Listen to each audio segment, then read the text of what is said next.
Ya, bismillahirrahmanirrahim. Assalamualaikum warahmatullahi wabarakatuh. Waalaikumsalam warahmatullahi Sahabat wabarakatuh. Parmosi, teman-teman peserta daurah online yang berbahagia, mari kita mulai season pertemuan yang ke-8 ini, insya Allah dengan Ustaz Farid Ahmad Okbah, MA, tentang Tauhid. Ya, kita buka dengan baca basmalah bersama-sama.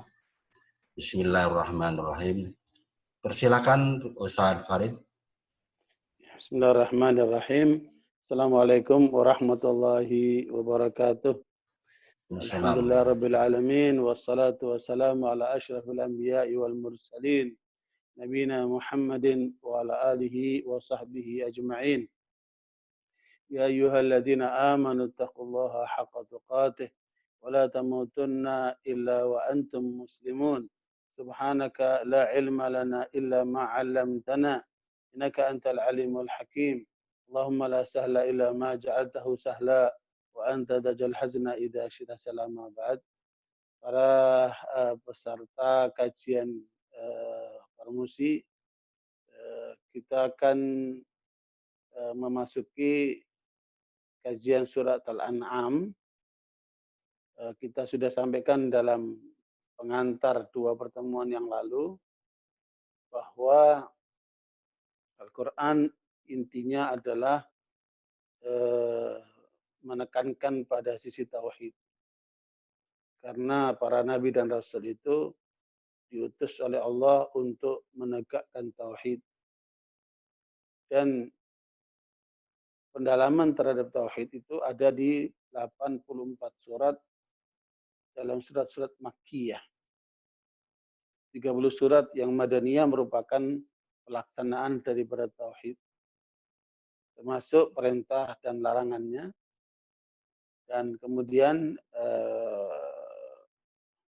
penjelasan dari Allah terhadap apa yang akan diperoleh bagi yang taat dan apa akibat yang akan diperoleh bagi yang melanggarnya.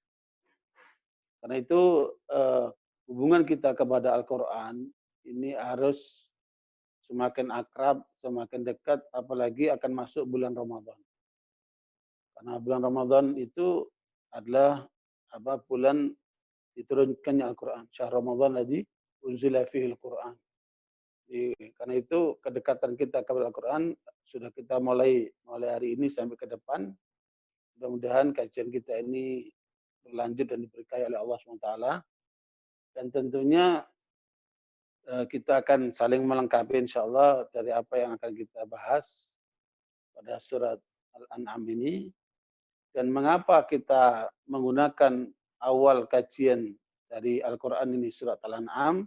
Karena surat Al-An'am oleh para ulama disebut dengan surat akidah. Mereka nyebutnya juga surat Al-Aqidah. Karena hadirnya surat Al-An'am ya, itu diantar oleh 70.000 para malaikat langsung kepada Nabi Muhammad SAW, ya, kemudian tanpa jeda seluruhnya diserahkan, diantarkan oleh 70.000 malaikat kepada Nabi Muhammad SAW, dan makanya Al-An'am menjadi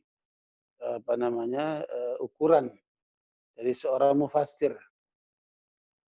Kalau Bapak Ibu mengkaji tentang pola tafsir Al-Quran, ya, itu ada 3 bentuknya, ada 3 model. Yang pertama, tafsir bil ma'thur. Tafsir yang berdasarkan kepada penjelasan Al-Quran atau penjelasan dari hadis-hadis Nabi SAW, penjelasan Rasulullah, atau penjelasan para sahabat, atau penjelasan para ahli tafsir. Ya, kalau kita merujuk firman Allah dalam Al-Quran, merujuk kepada tafsir bil ma'thur, maka insya Allah tafsir yang akan kita lakukan itu atau kita dapatkan aman dari penyimpangan-penyimpangan. Ya, karena yang paling paham tentang Al-Quran adalah Allah SWT sendiri. Dan yang paling paham tentang Al-Quran adalah Nabi Muhammad SAW. Makanya Nabi diutus untuk membawa Al-Quran sekaligus untuk menjelaskan dan mempraktekkan Al-Quran itu sendiri.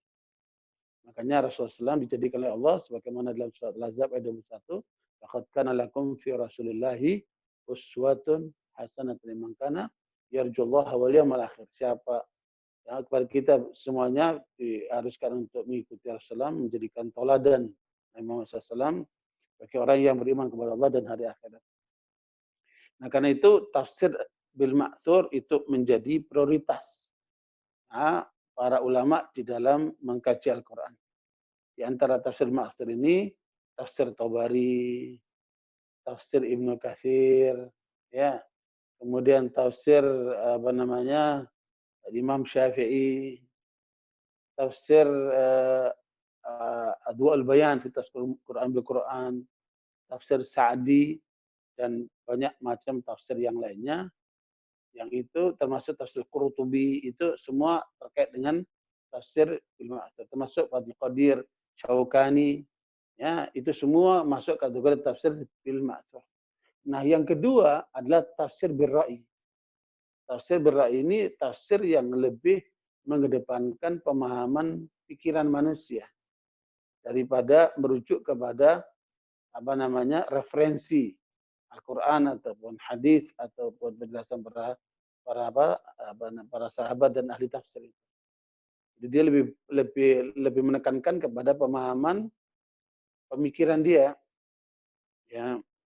Nah, ini cukup banyak di dalam tafsir-tafsir itu, termasuk Al-Kasyaf liman Zamakhsyari, itu tafsir yang berdasarkan pemikiran mazhab Mu'tazilah. Ya.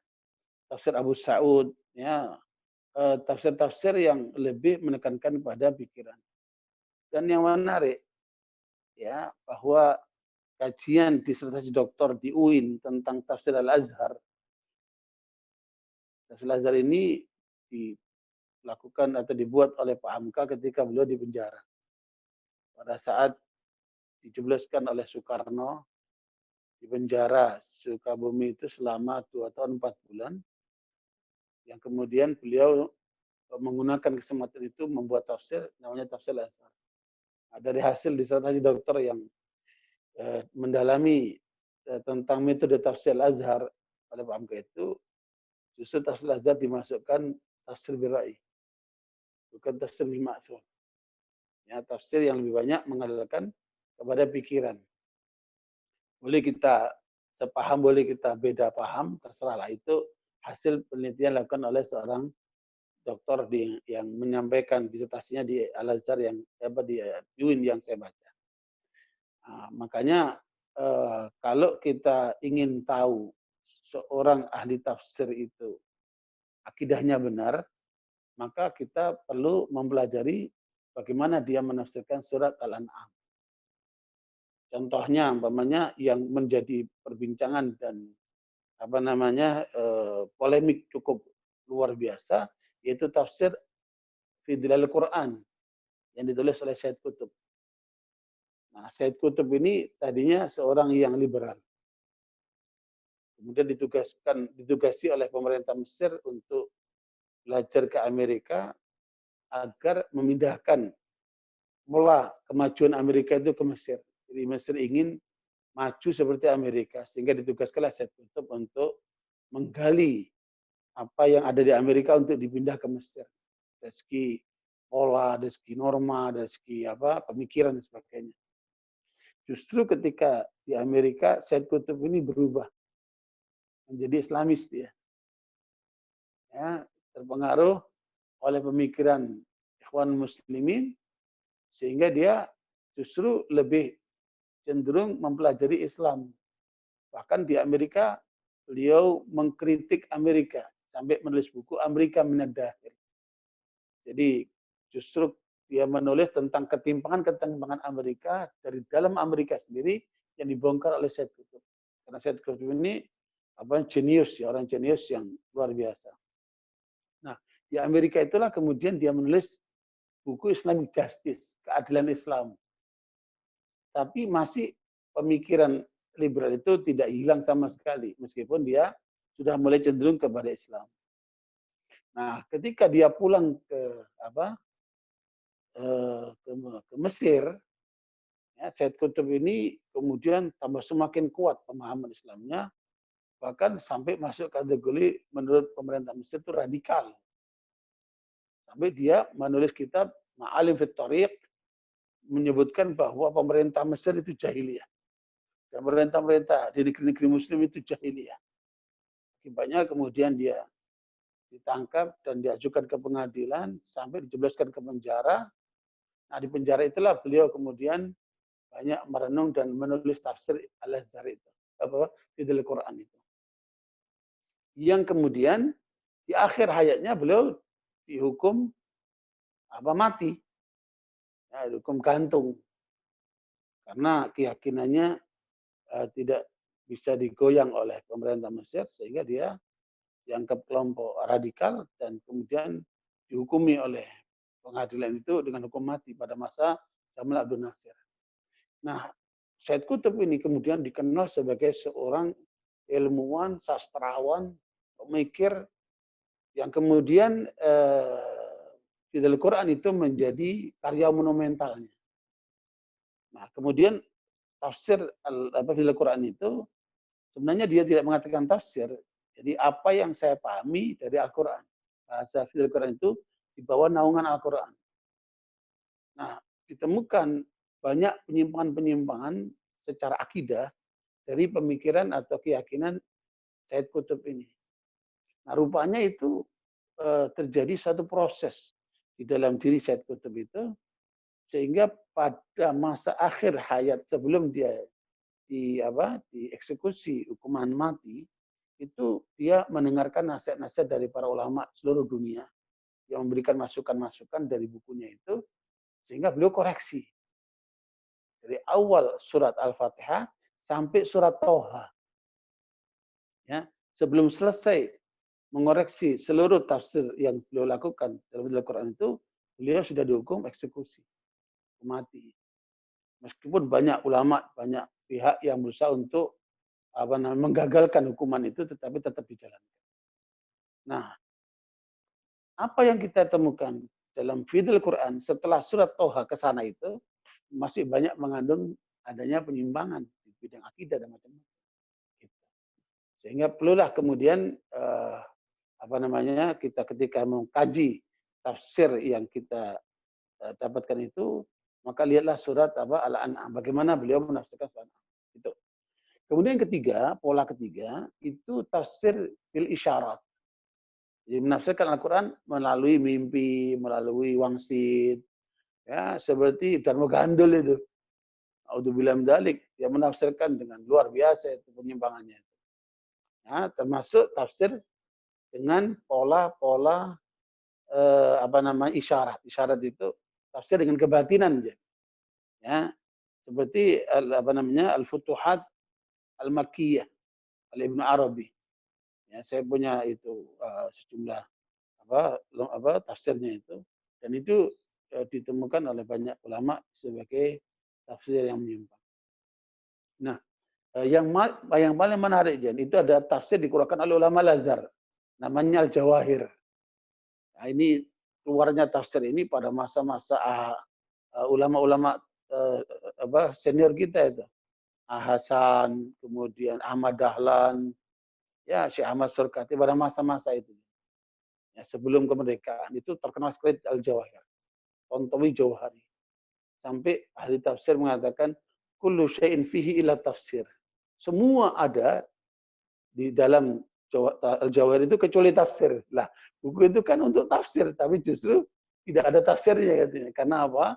Dia mengadopsi seluruh teori ilmiah itu dikait-kaitkan, dicocok-cocokkan dengan ayat Al-Quran sehingga itu menjadi satu legitimasi lah terhadap teori-teori itu, sehingga itu mendapat kritikan yang luar biasa oleh para ulama. Nah, ala kulli hal, itu 3 macam model tafsir, tapi seluruhnya itu tentunya menjadi kekayaan pemikiran, ya, pemikiran. Yang penting jangan sampai kita menyimpang, maka rujuklah kepada Al-Quran sebagai firman Allah, baik makna maupun lafadznya. Ya, sementara hadis Nabi itu maknanya dari Allah, lafadznya dari Rasulullah. Rasulullah mengatakan ini uti itu jawami al-kalim. Aku diberikan oleh Allah kata-kata sedikit tapi kandungan yang dalam. Nah, begitulah hadis-hadis Nabi, baik itu hadis qudsi maupun hadis Nabi SAW itu maknanya dari Allah tapi lafadznya dari Rasulullah SAW. Itu sumber yang utama yang harus kita terima seutuhnya karena Allah yang mengajarkan Nabi Muhammad SAW sebagaimana dalam surat An-Nisa ayat 113. Coba dilihat Al-Quran surat An-Nisa ayat 113. Wa anzalallahu alaikal kitaba wal hikmata wa 'allamaka ma lam takun ta'lam wa kana fadlullahi 'alaika 'azim. Ya, silakan dibaca surat Al-An'am ayat 113, yaitu otoritas yang Allah berikan kepada Nabi Muhammad SAW.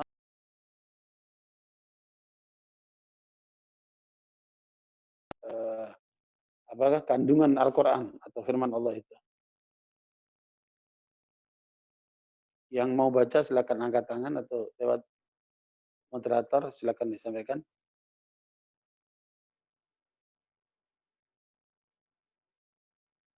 Surat An-Nisa ayat 113.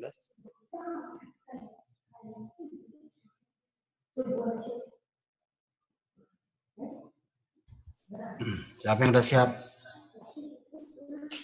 Al-An'am 113 ya. Bukan An-Nisa. An-Nisa. An-Nisa 113. Betul, Ustaz. Kita siapnya Al-An'am. Al-An'am kajian kitanya. Siapa yang udah siap? Ada? 113 An-Nisa. Ya. Betul, Ustaz. Kalau nggak siap, saya siap ini. Nanti kalau nggak ada yang bisa. Ada? Paman.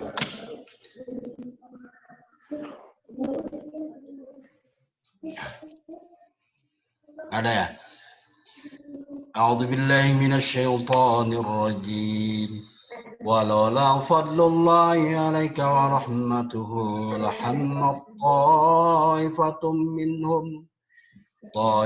minhum ay yudilluk wa ma yudilluna illa anfusahum wa ma yadurruka min syai'. وأنزل الله عليك الكتاب والحكمة وعلمك ما لم تكن تعلم وكان فضل الله عليك عظيم. Dan kalau bukan karena karunia Allah dan rahmatnya kepadamu Muhammad, tentulah segolongan dari mereka berkeinginan keras untuk menyesatkan. Tetapi mereka hanya menyesatkan dirinya sendiri dan tidak membahayakanmu sedikit pun. Dan juga karena Allah telah menurunkan kitab Al-Quran dan hikmah sunnah kepadamu dan telah mengajarkan kepadamu apa yang belum kau ketahui. Karunia Allah yang dilimpahkan kepadamu itu sangat besar. Ya, di situ pemberitahuan dari Allah bahwa karunia itu artinya Islam, rahmat Al-Quran. Ya, gimana? Ayat 8. Ya, qul bi fadlillahi wa bi rahmatihi fabidzalika falyafrahu wa khairum mimma yajma'un. Dengan karunia Allah yaitu Islam dan rahmatnya yaitu Al-Quran, maka untuk itu seluruh umat Islam silakan kalian berbahagia. Itu lebih baik daripada harta yang dikumpulkan oleh manusia. Nah, di dalam ayat itu disebutkan Allah telah menurunkan Al-Quran kepada Muhammad sekaligus menurunkan Al-Hikmah, yaitu As-Sunnah, sebagai penjelas Al-Quran. Makanya Al-Quran itu bersifat global, rinciannya ada pada As-Sunnah. Ya. Dan Allah lah yang mengajarkan kepada Nabi Muhammad SAW. Maka Nabi Muhammad tidak pernah belajar sama orang. Ilmunya dari mana? Dari Allah. Allah yang mengajarkannya itu. Makanya karena Allah kepadanya sangat besar. Nah, dari situ Imam Syafi'i rahimahullah membuat kaidah, ya, nu'minu bima ja'anillah ala muradillah wa nu'minu bima ja'an Rasulillah ala muradi Rasulillah. Kita beriman dengan yang datang dari Allah sesuai maunya Allah. Kan seringkali manusia narik-narik supaya maunya dia, ya, keinginan dia. Jangan pakai hawa nafsu. Ya, kita mencoba memahami firman Allah itu seperti maunya Allah. Ya, wa nu'minu bima anja'an Rasulullah ala muradi Rasulullah. Kita beriman dengan yang datang dari Rasulullah sesuai dengan maunya Rasulullah. Makanya para ulama ketika mencoba untuk menafsirkan ayat-ayat Al-Quran, ya, dengan segala daya upaya yang mereka lakukan, ujungnya apa? Wallahu a'lam. Ya. Makanya tidak ada tafsir yang baku 100% kecuali tafsir Rasulullah SAW. Sama Al-Quran sendiri. Adapun dari para ulama itu masih bersifat, ya. Karena itu kita mencoba untuk berusaha mencari yang terdekat. Itulah at-tafsir bil ma'thur. Ya. Di tangan saya ini adalah upaya dari para ulama ahli tafsir untuk meringkaskan. Ya, di tangan saya ini ada Al-Mukhtasar fit Tafsir. Dari seluruh tafsir-tafsir yang ada itu, tafsir bil ma'thur, itu diringkaskan oleh para ulama, dan ini saya dikirimin dari sana, dari Mekah, untuk menjadi panduan buat umat Islam supaya dikaji di masjid-masjid, ya, supaya mereka lebih mengenal apa yang diturunkan oleh Allah di dalam Al-Quran ini. Ya. Nah, Barakallahu sebelum masuk ke dalam surat Al-An'am, saya ingatkan 5 hal. Kewajiban kita kepada Al-Quran itu ada 5. Ya, kalau kemarin saya sampaikan misi Al-Quran kepada umat manusia ada 5, misi tauhid. Sekarang kewajiban kita kepada Al-Quran itu ada 5. Mudah-mudahan bisa diingat-ingat atau dicatat, silakan. Yang pertama, banyak-banyaklah membaca Al-Quran. Apalagi dalam situasi karantina rumah ini, supaya kita banyak baca Al-Quran. Anjuran Nabi, baca Al-Quran itu kalau bisa 3 hari sekali khatam. Ya, kalau kita 3 hari sekali khatam berarti sehari 10 juz. Ya, insya Allah iman kita bagus, hubungan kita kepada Allah akan dekat. Dan kalaupun terlalu sibuk dengan kegiatan yang lainnya, ya, saya mendapatkan riwayat, ya, minimal 40 hari sekali. Ya, 40 hari sekali lah, kalau sampai lewat. Ya, kalau sekarang ada program Odoj One Day One Juz lumayan.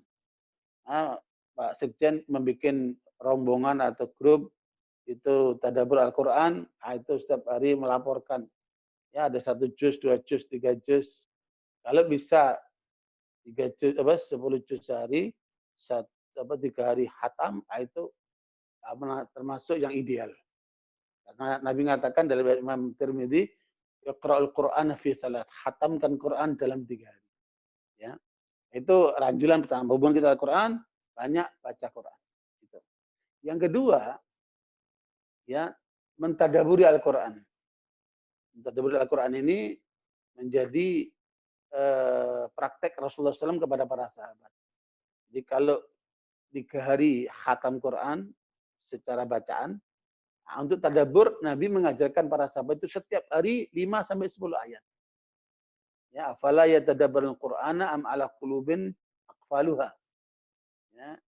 Seperti dalam surat Muhammad 24 itu, apakah mereka tidak mentadabburi Al-Quran ataukah ada belenggu di dalam kalbunya. Ya, makanya semakin kalbu orang itu bersih, semakin dia dekat dengan Al-Quran. Jadi anjurannya supaya sehari itu tadabburi Al-Quran 5-10 ayat. Begitulah Nabi SAW mengajarkan para sahabat.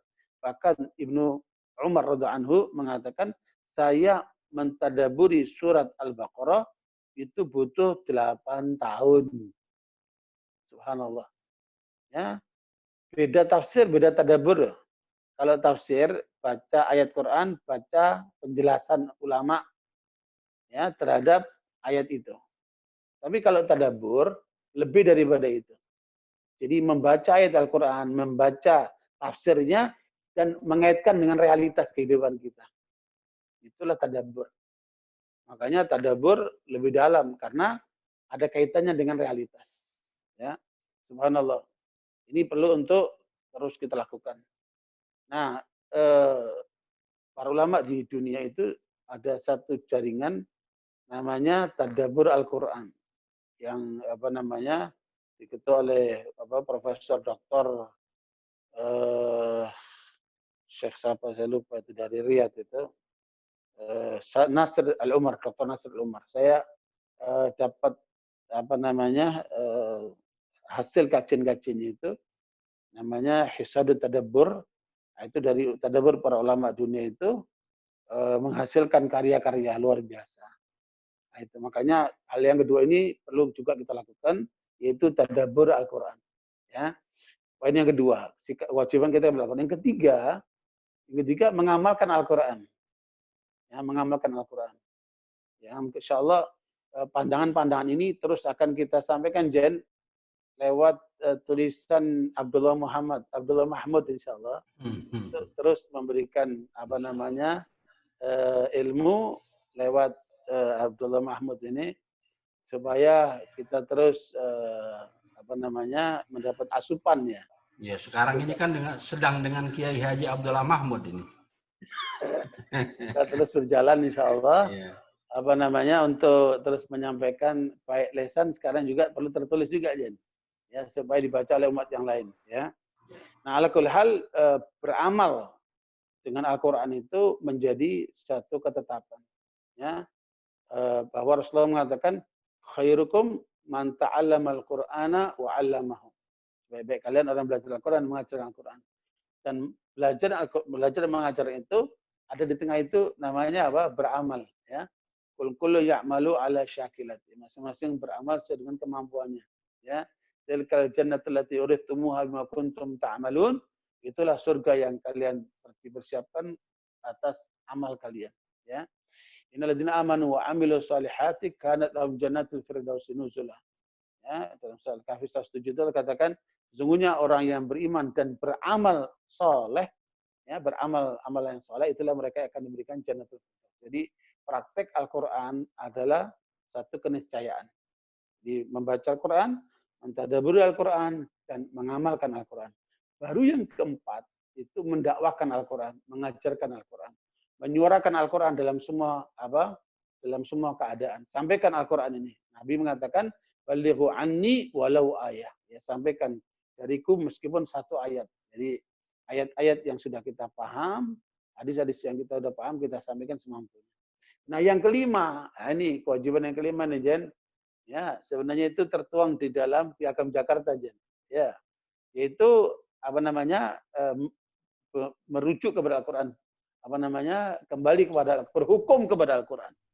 Jadi aturan hukum Indonesia telah menetapkan bahwa sumber hukum Indonesia itu ada 3, yaitu hukum Islam, hukum Belanda, dan hukum adat.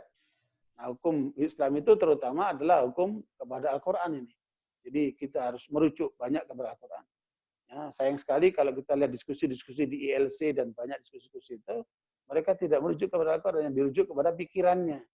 Ya, makanya kita harus mencoba untuk mempengaruhi masyarakat kita, intelektual kita, supaya kita bicara itu landasannya Al-Quran. Kenapa? Karena Al-Quran itu kebenaran mutlak. Ya, sebagaimana Allah sebutkan dalam surat Yunus ayat 32, "Fadzalikumullahu rabbukumul haq, famadza ba'dal haqqi illa dhalal. Fa anna tusrafun." Dialah Allah Tuhanmu yang maha benar, daripadanya lah segala kebenaran itu.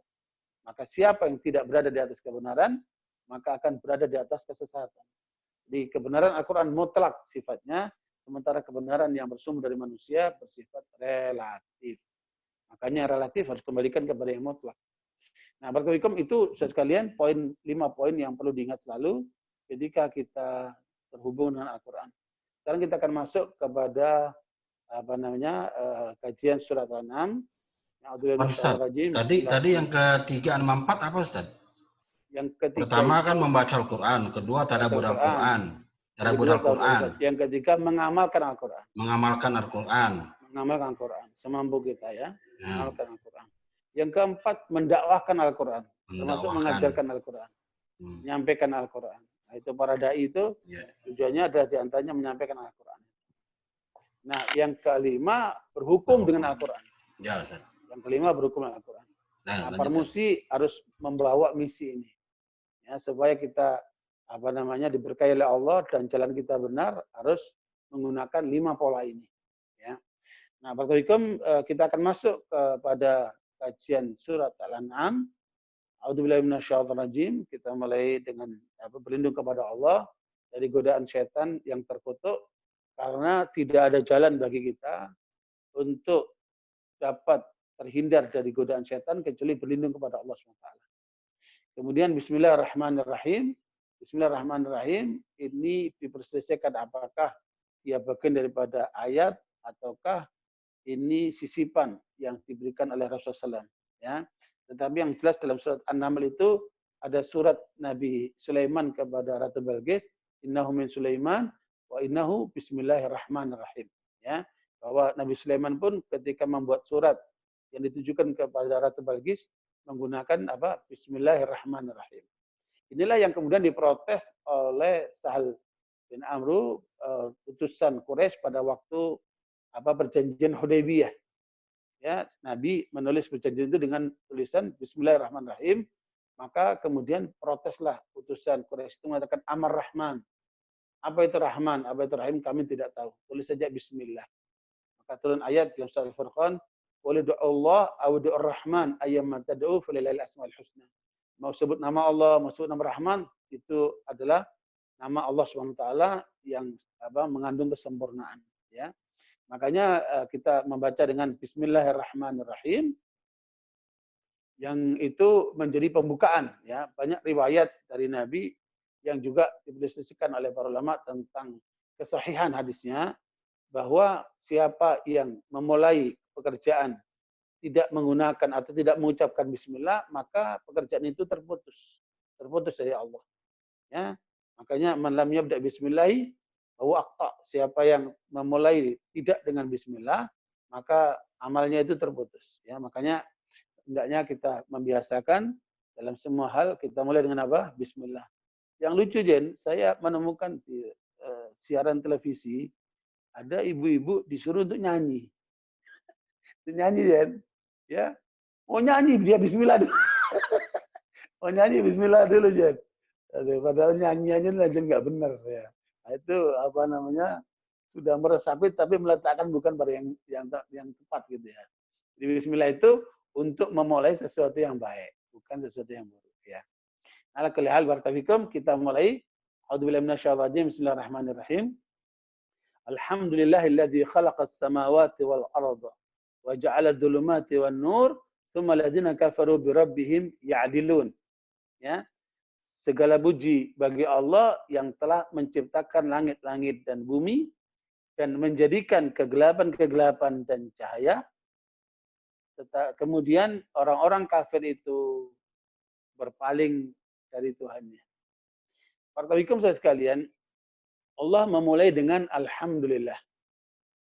Itu adalah pujian bagi Allah. Ya, Alhamdulillah itu adalah ekspresi cinta. Jadi kalau kita bilang sama orang I love you forever, ya itu ekspresi manusia kepada manusia. Tapi ekspresi cinta kita kepada Allah dengan apa? Alhamdulillah. Ya, makanya ketika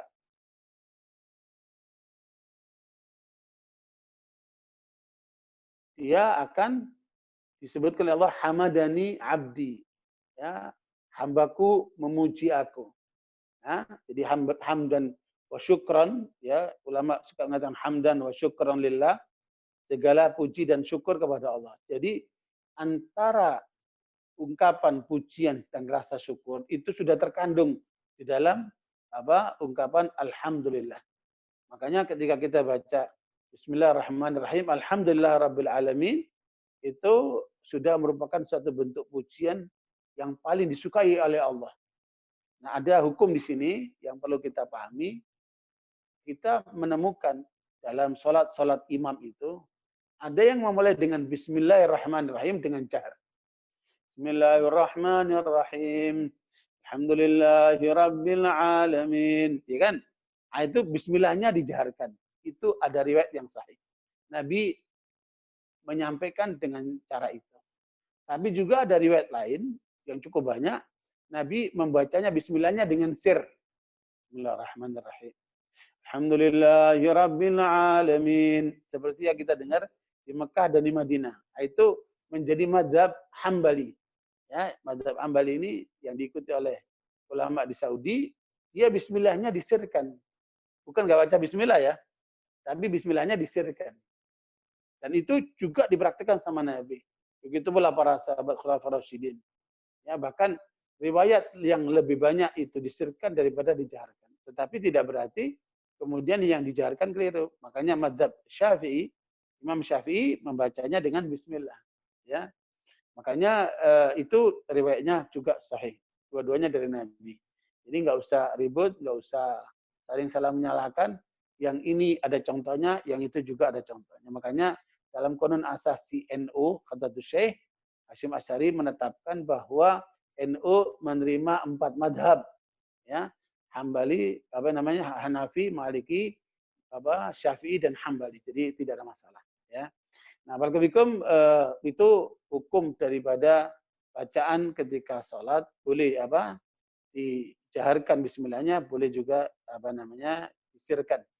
Nah, tetapi alhamdulillah tetap harus jahar. Ya, karena itu adalah bentuk ekspresi I love you ya Allah. Ya.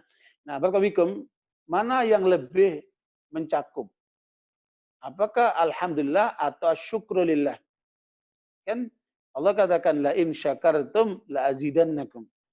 Ya, wal in kafartum in adzabi lasyadid. Itu surat Ibrahim ayat 34 itu Allah menyuruh kita untuk bersyukur. Ya. Ma yaf'alullah bi'adzabikum in syakartum wa amantum wa kana Allahu syakiran alima. Tidak ada alasan bagi Allah untuk menyiksa kalian kalau kalian bersyukur. Allah Maha tahu siapa yang bersyukur. Nah, apakah ungkapan alhamdulillah dan wasyukrulillah itu dua hal yang berbeda? Sebenarnya alhamdulillah menurut para ulama lebih luas daripada asyukrulillah.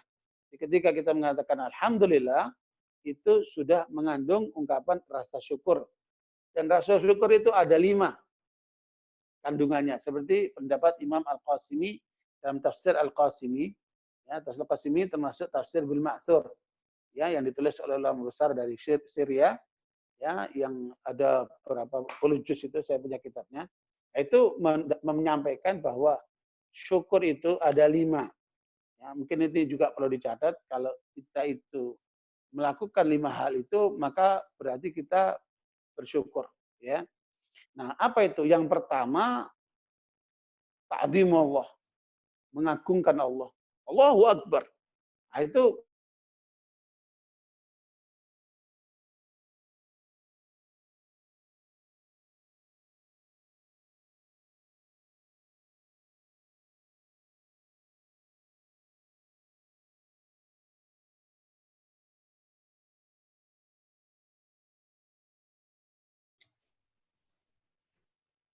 Di Ustadznya ada masalah.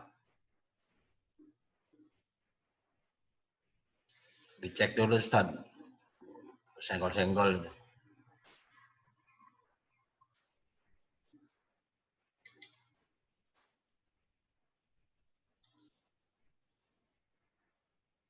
akan mendapatkan manisnya iman. Yang pertama, an yakunallahu wa rasuluhu ahabba ilaihi mimma siwahuma. Hendaknya dia menjadikan Allah dan Rasulnya lebih dia cintai dari yang lainnya. Itu. Menjadikan Allah dan Rasulnya lebih dicintai daripada yang lainnya. Yang kedua, an yuhibbal mar'a la yuhibbu lillah illa lillah. Mencintai seorang karena Allah. Cintailah seorang karena Allah. Yang ketiga, an yakrah an ya'uda ilal kufri kama yakrahu an yuqdafa fin nar. Hendaknya dia benci untuk kembali kepada kekafiran sebagaimana dia benci kalau dimasukkan ke dalam api neraka. Makanya pola cinta kepada Allah ini harus di segala-galanya. Itulah yang ditunjukkan oleh siapa? Nabi Ibrahim alaihissalam ketika diperintahkan untuk menyembelih putranya Ismail. Dia cinta kepada anaknya, tapi perintah Allah harus lebih didahulukan daripada cintanya kepada anaknya. Ini yang kedua. Itu bentuk rasa syukur kepada Allah. Yang ketiga, meyakini bahwa semua nikmat yang dia peroleh itu berasal dari Allah. Apapun yang kita dapatkan, wa ma bikum min ni'matin faminallah. Semua nikmat yang kau terima itu semua berasal dari Allah. Bukan karena kehebatan kita. Itu penting. Karena saya lihat banyak orang ketika sukses itu menisbatkan kepada dirinya. Lupa bahwa itu merupakan karunia dari Allah SWT. Jangan lupa itu. Ya, telepon ini tidak lebih daripada usaha. Nah, yang keempat, mengatakan alhamdulillah pada saat dapat nikmat. Ya, makanya habis makan alhamdulillah, habis minum alhamdulillah, ya, habis dapat rezeki alhamdulillah. Apa saja yang kita lakukan, kita katakan alhamdulillah sebagai rasa syukur kepada Allah. Nah, yang kelima yaitu menggunakan nikmat itu untuk taat kepada Allah. Yang keempat. Yang keempat mengucapkan alhamdulillah pada saat mendapatkan nikmat. Ya, setiap kali dapat nikmat alhamdulillah, termasuk bersin, azim. Alhamdulillah, karena itu nikmat yang Allah berikan pada saat orang itu oksigen yang ada di kepalanya dikeluarkan dengan bersin itu sehingga dia mengucapkan alhamdulillah. Nah, baru yang kelima menggunakan nikmat itu untuk taat kepada Allah. Nah, ini yang banyak orang nggak sadar, Jen. Nikmat waktu, nikmat sehat, nikmat harta, nikmat istri, nikmat anak, nikmat berorganisasi, semua itu hendaknya kita gunakan untuk taat kepada Allah. Baru 5 hal ini bila dilakukan oleh seorang, dia kategori orang yang bersyukur, pantas kalau dia mengucapkan alhamdulillah. Ya. Perhatikan, apa efek alhamdulillah ini? Coba kita lihat, ya. Itu ta'zimullah, yang kedua cinta kepada Allah. Ya, mungkin ada catatan tadi itu. Jadi saya ulangi, syukur kepada Allah ada 5, yaitu ta'zimullah, mengagungkan Allah. Yang kedua, mencintai Allah melebihi dari segala yang lainnya. Yang ketiga itu meyakini bahwa semua nikmat yang dia peroleh berasal dari Allah. Dan yang keempat, mengucapkan alhamdulillah saat mendapatkan satu kenikmatan yang datang dari Allah. Dan yang kelima, menggunakan nikmat itu untuk taat kepada Allah. Ya, makanya kata Hasan al-Basri, setiap nikmat yang kamu peroleh tidak kamu gunakan untuk taat kepada Allah, maka nikmat itu akan berbalik menjadi bala. Itu lihatlah realitas kehidupan ini. Berapa banyak nikmat yang diperoleh manusia tetapi digunakan untuk melanggar Allah, maka nikmat itu akan berbalik menjadi laknat, menjadi dan baginya menjadi bencana baginya. Makanya apa saja nikmat yang kita peroleh gunakan untuk taat kepada Allah. Nah, berikutnya saudara sekalian, ketika kita mengucapkan alhamdulillah, apa efeknya itu? Ya, alhamdulillah ini ungkapan rasa syukur yang mendalam dan meluas. Termasuk Allah menyebutkan di awal surat Al-Kahfi, coba lihat. Ya, alhamdulillahilladzi anzala ala 'abdil kitaba wa lam yaj'al lahu 'iwaja. Coba dibuka surat Al-Kahfi ayat yang pertama itu. Makanya kalau kita lihat di Al-Qur'an itu banyak Allah menyebutkan alhamdulillah itu terkait dengan Al-Qur'an. Silakan dibaca terjemahannya Al-Kahfi ayat yang pertama. Segala puji bagi Allah yang telah menurunkan kitab Al-Quran kepada hambanya dan dia tidak menjadikannya bengkok. Nah itu, makanya termasuk rasa syukur yang harus kita ekspresikan yaitu Al-Quran yang Allah turunkan kepada Nabi Muhammad SAW dan untuk kita semua umatnya ini kan.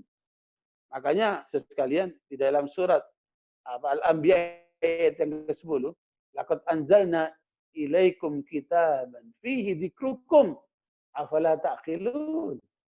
Ya. Coba lihat surat apa? Al-Anbiya ayat yang ke-10. Ya. Surat Al-Anbiya ayat 10 itu merupakan satu panduan buat kita kalau ingin menang. Ya, menang itu bukan pakai akal saja, tapi punya panduannya. Itu ayatnya. Ada yang baca? Ada yang siap baca?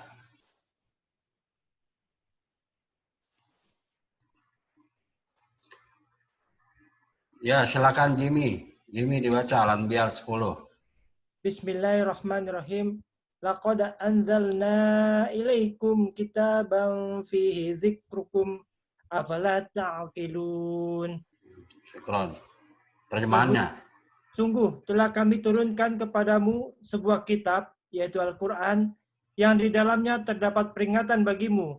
Maka apakah kamu tidak mengerti? Peringatan itu, tafsir para ulama adalah kemenanganmu. Jadi kalau mau menang, jadikan Al-Quran itu panduan. Makanya dalam buku Qardatul Gharbi Yaqulun Damirul Islam Abidu Ahla. Jadi ada satu kitab yang telah menggemparkan dunia Arab. Jadi ditulis oleh Jalalul Alim yang dia kumpulkan ucapan-ucapan dan pendapat-pendapat para pemimpin Barat di dalam menyikapi umat Islam. Yang kesimpulannya dituangkan dalam buku itu yang dikasih judul Pemimpin-pemimpin Barat berkata, hancurkan Islam, lumatkan pengikutnya. Nah, kemudian dibawakanlah pernyataan-pernyataan para pemimpin Barat itu yang kesimpulannya sampaikan di situ bahwa kalau kalian ingin memenangkan terhadap umat Islam, caranya cuma satu. Jauhkan umat Islam dari Al-Quran. Itu kesimpulannya. Nah, dan banyak sekali pandangan-pandangan mereka yang dinukil oleh penulis itu, ya, yang isinya adalah memperingatkan kepada umat Islam terhadap pernyataan mereka, dan itulah yang sekarang dipraktekkan oleh CSIS. Ya, dia tidak ingin umat Islam supaya keluar dari Islam, nggak perlu, tapi jauhkan umat Islam dari Al-Quran. Dan itulah yang cukup berhasil mereka itu menjauhkan umat Islam dari Al-Quran. Makanya menurut data dari Departemen Agama tahun 2016, jumlah orang Islam di Indonesia yang tidak bisa baca Al-Quran itu ada 56%. Artinya apa? Separuh umat ini masih belum bisa baca Quran. Makanya para dai, para musyrik dimanapun berada, jangan malu kita menjadi guru Al-Quran. Ajarkan umat ini Al-Quran. Dekatkan mereka kepada Al-Quran. Karena disitulah kemenangan kita, kata Allah. Ya, aku lihat tidak berpanjang kata, inilah yang harus kita syukuri ya atas karunia Al-Quran. Makanya kita mengucapkan Alhamdulillah. Allah menyebutkan Alhamdulillah. Satu. Yang kedua, Alhamdulillah itu merupakan ekspresi dari ahli surga. Makanya dalam surat Yunus ayat yang ke-10, Allah menyebutkan tentang ungkapan penduduk surga. Da'wahum fiha subhanakallahumma wa tahiyyatum fiha salam. Ya. Wa akhiru da'wahum anilhamdulillahi rabbil alamin. Coba dilihat surat Yunus ayat yang ke-10. Ya, surat Yunus ayat yang ke-10 dibaca. Ya. Silakan jawab. Yunus.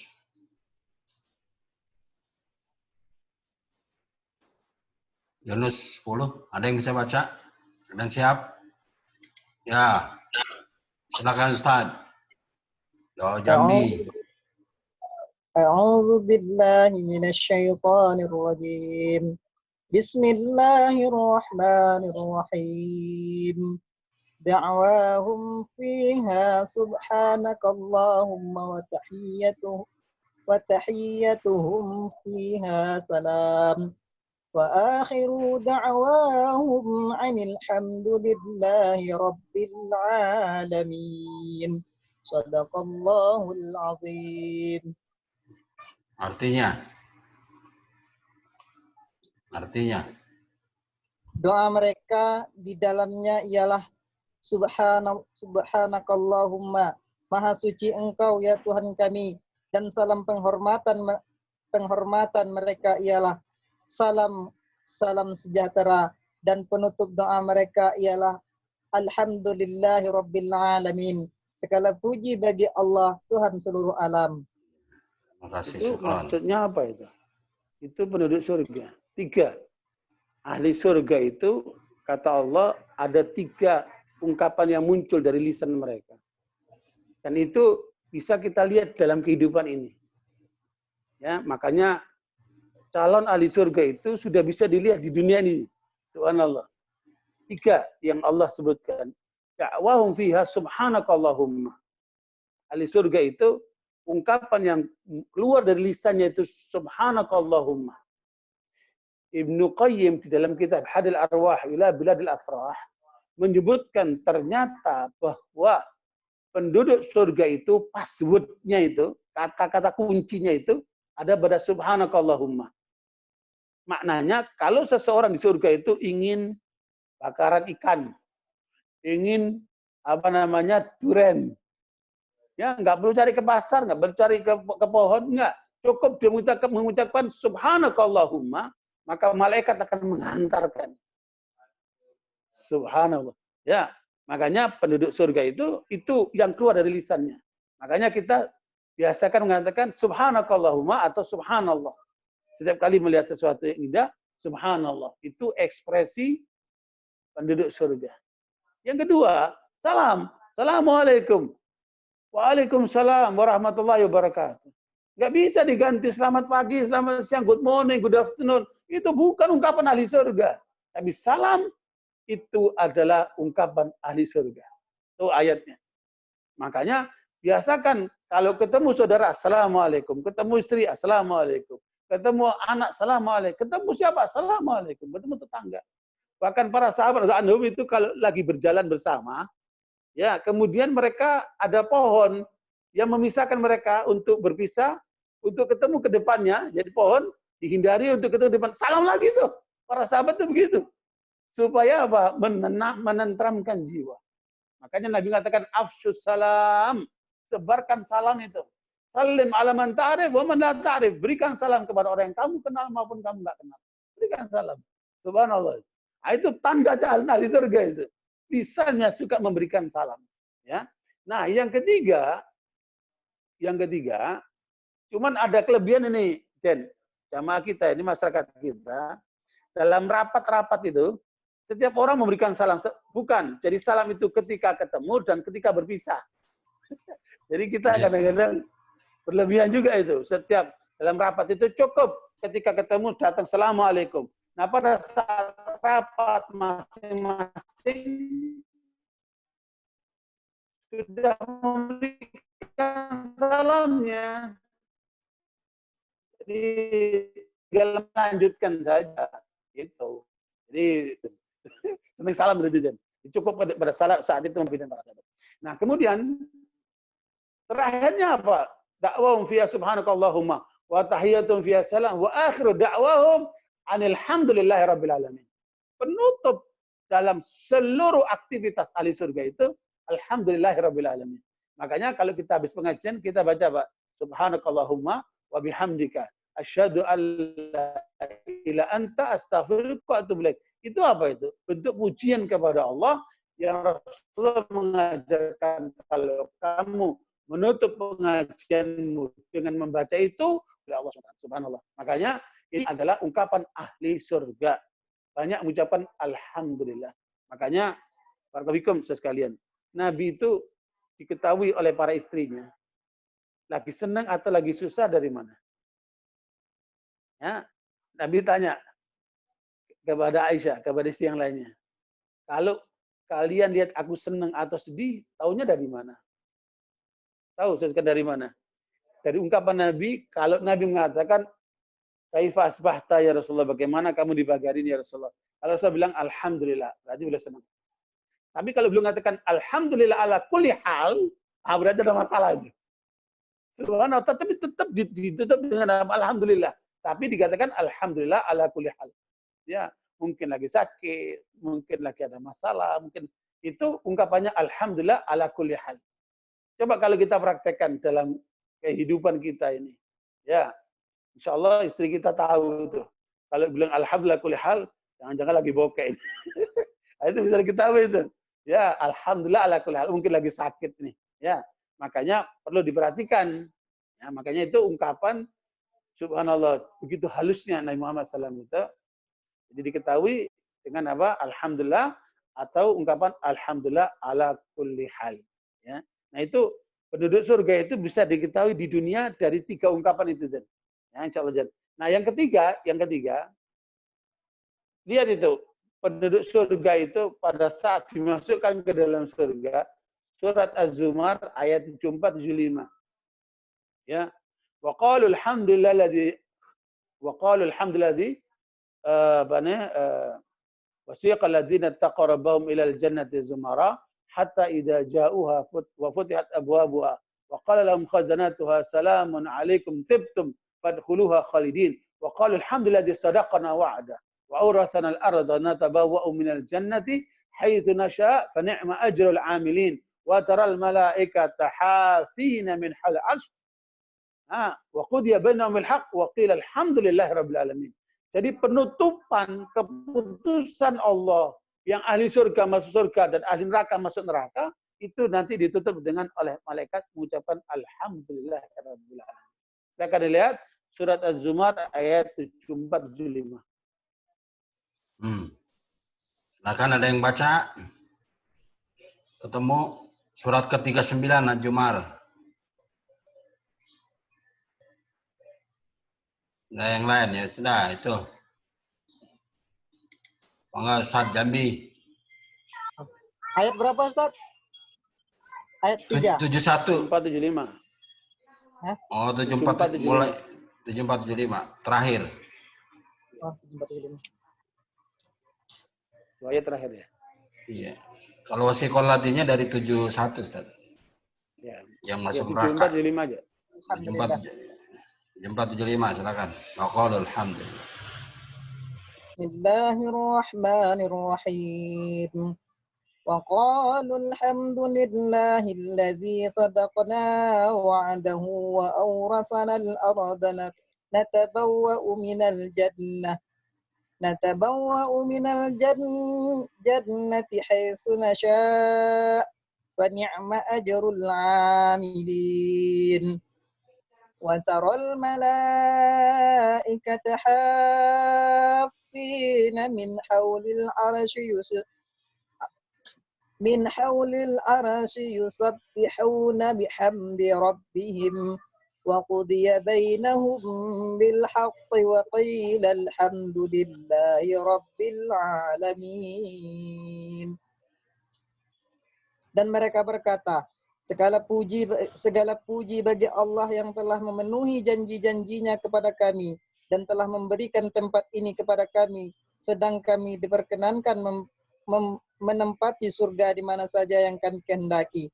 Maka surga itulah sebaik-baik balasan bagi orang-orang yang beramal.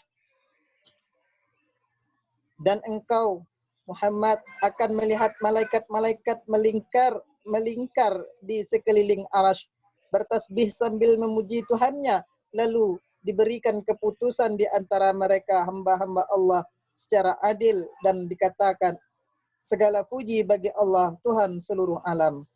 Shadaqallahul azim. Allah barifikum. Jadi perhatikan itu, para malaikat melingkar di sisi Arsyur Rahman, mereka memuji Allah. Seperti jamaah ketika tawaf di sekitar Ka'bah. Jadi atas sana malaikat, di bawah sini adalah manusia. Tapi sekarang Ka'bahnya tutup, gimana? Ya, sekalian. Jadi COVID-19 ini telah menyengsarakan banyak orang. Termasuk jangan sampai kita menjauhkan dari Allah SWT. Ya, makanya kita harus dekat kepada Allah dan yang kita harapkan itu surga itu supaya kita bisa menikmati di sana selama-lamanya sampai kita bisa mengucapkan alhamdulillah pada saat kita berada di sana itu. Ya, sehingga karenanya kesempatan ini harus kita gunakan betul untuk lebih mendekatkan diri kepada Allah Subhanahu wa taala. Barakallahu. Jadi itu bagian pertama dari ayat itu, segala puji bagi Allah. Yang kemudian Allah menyebutkan tentang pujian itu menunjukkan apa? Kesempurnaan sifatnya. Jadi para ulama menyebutkan kesempurnaan sifat itu ada pada 3 hal. Ya, sifat bunganya, dan yang ketiga sifatul jamal, keindahannya. Tidak ada kesempurnaannya, ada keagungannya, dan ada apa? Keindahannya. Jadi ketika kita melihat semua ciptaan Allah itu, hadirkan dalam benak kita, ya, kesempurnaan Allah, keagungan Allah, dan keindahan Allah. Dan subhanallah. Makanya Allah katakan, Rasul katakan, innallaha jamilun yuhibbul jamal. Allah itu indah, suka dengan keindahan. Kan? Makanya ini harus menjadi yang menempel di dalam kehidupan kita, dalam pikiran kita, dalam ucapan kita, yaitu kesempurnaan Allah dalam al-kamal wal jalal wal jamal. Ya, gitu. Kemudian Allah menyebutkan tentang kesempurnaannya itu dalam menciptakan langit dan bumi. Dialah Allah yang menciptakan langit-langit dan bumi. Coba antum lihat. Insinyur yang bisa membuat rumah, bikin istana. Ya kan? Berapa banyak itu tiang-tiang yang harus ditempelkan untuk menahan beban. Ya apa? Bangunan itu kan. Tapi langit ini tanpa ada tiang yang menyangganya. Apa hebatnya Allah itu kan. Makanya dari langit dan bumi inilah akan muncul kesadaran orang untuk menjadi ulul albab. Silakan lihat surat Al-Imran ayat 190. Ya. Al-Imran 190. Silakan Ustaz Jimmy.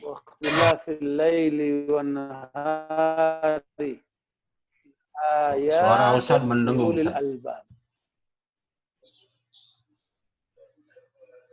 190. Iya, sebabnya apa? Suaranya mendengung Ustaz. Ngelap-ngelap begitu. Ya? Kenapa ya, Jan? Kadang-kadang begitu. Sekali-sekali. Enggak ada masalah di sini. Ya, ada yang siap membaca surat? Ya, Ustaz Manaf lagi. Ustaz Jimmy Basmalan. Silakan Ustaz Jimmy. Ya. Bismillahirrahmanirrahim.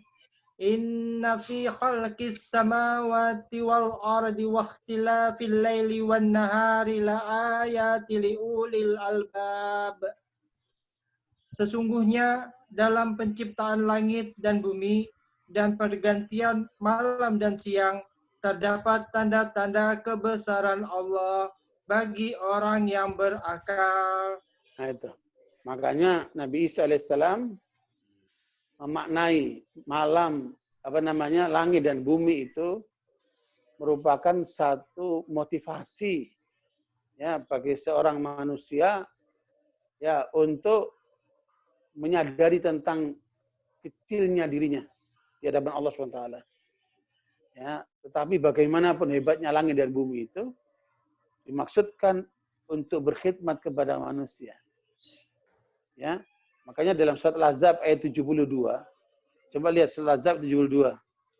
Inna aradnal amanata ala samawati wal ardi wal jibal. Fa'abayna yahmilnaha wa ashfaqna minha wa hamal al-insan innahu kana zaluman jahula. Ya. Betapa hebatnya manusia itu. Surat Al-Ahzab ayat 72. Surat ke-33. Silakan surat ke-33. Ya, Ustaz Saiful Sulaiman ketemu. Nah, surat ke-33 itu surat terakhir. 73 terakhir. Ini 72 Ustaz ya.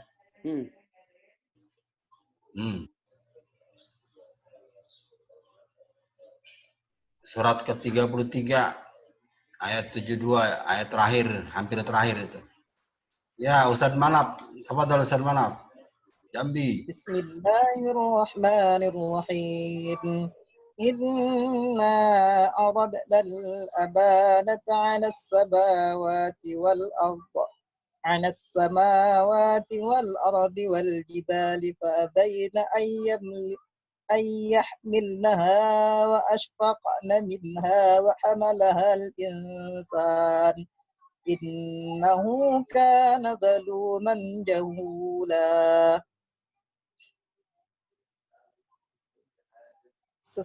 Sesungguhnya kami telah menawarkan amanat kepada langit, bumi, dan gunung-gunung, tetapi semuanya enggan untuk memikul amanat itu, dan mereka khawatir tidak akan melaksanakannya atau berat. Lalu dipikullah amanat itu oleh manusia. Sungguh manusia itu sangat zalim dan sangat bodoh. Ya, subhanallah. Langit, bumi, dan gunung makhluk besar. Tapi mereka keberatan untuk menerima amanat risalah ini. Mereka bilang cukup sampai di dunia, ya Allah. Selesai kiamat, selesailah kami. Idza zulzilatil ardu zilzalaha. Wa akhrajatil ardu athqalaha wa qala al-insanu ma laha. Itulah selesailah kiamat itu, selesai pula tugas langit, bumi, dan gunung. Ya kan? Ya, tapi apa manusia? Hebat manusia itu. siap menerima amanat risalah ini. Makanya jangan nanggung-nanggung sebagai manusia. Harus siap menjalankan risalah Allah ini. Nah, penghalangnya cuma dua. Itu, zalim dan bodoh. Perhatikan seluruh manusia. Rusaknya cuma dua. Zalim dan bodoh. Zalim itu punya ilmu tapi nggak diamalkan. Bodoh itu mau beramal tanpa ilmu. Nah, itu. Dua itu yang paling rusak manusia. Silakan lihat kanan dan kiri. Dan dua itu kalau ditulis luar biasa ilmunya. Ya, kedaliman dan kebodohan. Terus sekalian. Makanya kita menerima ciptaan Allah langit dan bumi ini, di situ jangan berbuat zalim dan jangan berbuat bodoh.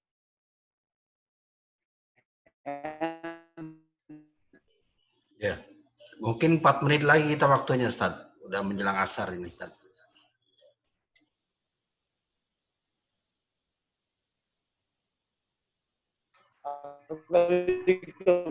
Suaranya putus-putus, Ustaz.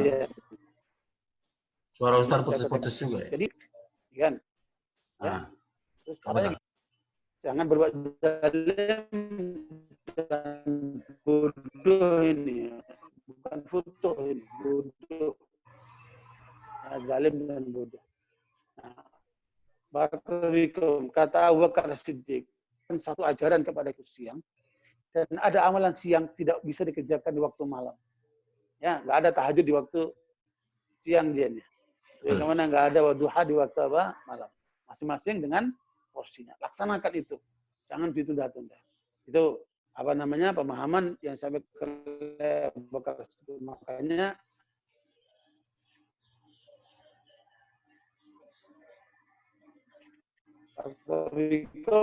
inilah menunjukkan kebesaran Allah. Wa ja'ala dzulumati wan nur. Pertanyaannya, mengapa dulumat itu jamak tapi nur itu singular, ya, mufrad atau singular, ya, sendirian. Kenapa? Dulumat itu menggambarkan itu seperti gelapnya malam yang panjang, ya, tapi panjangnya pun akan tersingkap oleh fajar. Ya, makanya cahaya itu cuma satu.